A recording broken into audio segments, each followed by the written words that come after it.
Please help me welcome from 1963, Dr. Martin Luther King, Jr.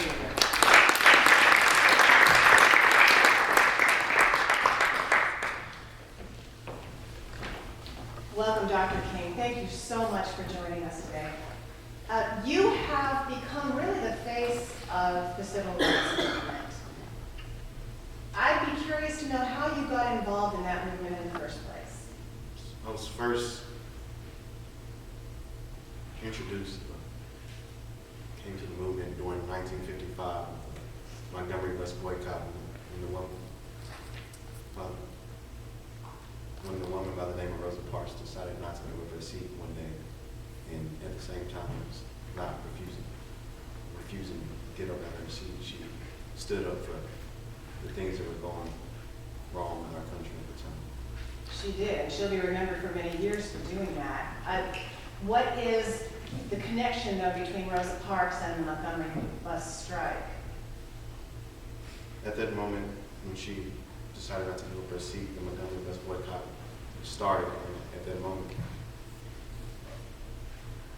the people of Montgomery, the Negroes of Montgomery, decided to not ride the bus anymore in Montgomery. So in doing so, the boycott lasted 385 days, and it financially attacked this company. So that was, I've always wondered, because it's always seemed to me like you were hurting yourselves by having to walk to work and so forth, but what you were trying to do was hit the bus company in the pocketbook then. And they then agitated for the laws to be changed or enforced differently so that you would come back to the buses. Interesting, interesting. Well now, was there anything in your own background or in your own childhood that made you decide that you were interested in fighting this kind of fight? Or were there, what incidents got you angry enough to want to get involved? Well, my father was part of the NAACP, and seeing him do some of the things he's done, he's been a great mentor to me. There was a man by the name of Howard Thurman who introduced me to the readings and the knowledge of Mahatma Gandhi.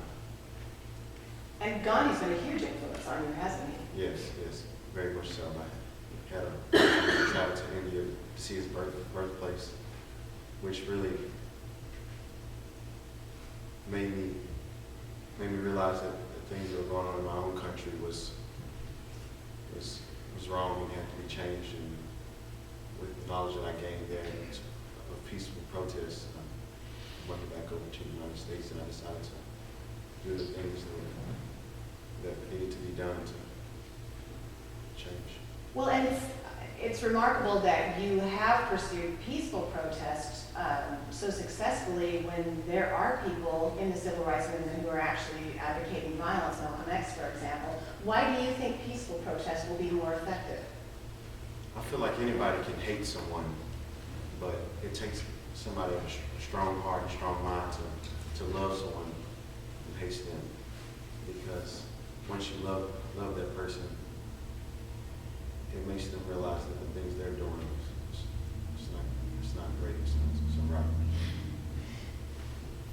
right. Explain to me what is bad enough, though, that people are willing to get attacked by dogs and fire hose and all that. Having to use separate facilities is not ideal, but is it worth dying over? Are there worse things happening than just segregation? Much worse things are happening to the Negroes and people of different color.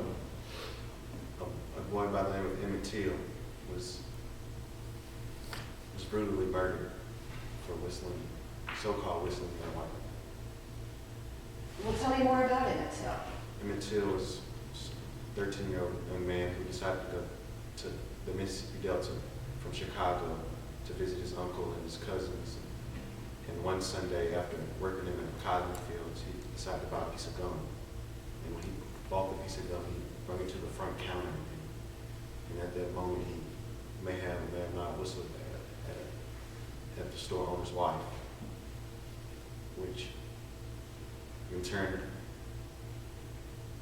outraged the woman and her husband. So a few nights later, they decided to pay the boy a visit and kidnap him. They beat him to a bloody pulp, They gouged out his eyes. And they shot him in the head. And after doing that, they tied a cotton gin fan around his neck with barbed wire and left him in the Tallahatchie River to rot. And his mother, being the strong woman that she did, she decided to have an open casket. And it showed the world that the things in the South and the United States were still just as bad as they've ever been. And this was a 13-year-old boy. And that was not an isolated incident. Those kinds of things have been happening, have they? Constantly. Still to. Well, that makes more sense then.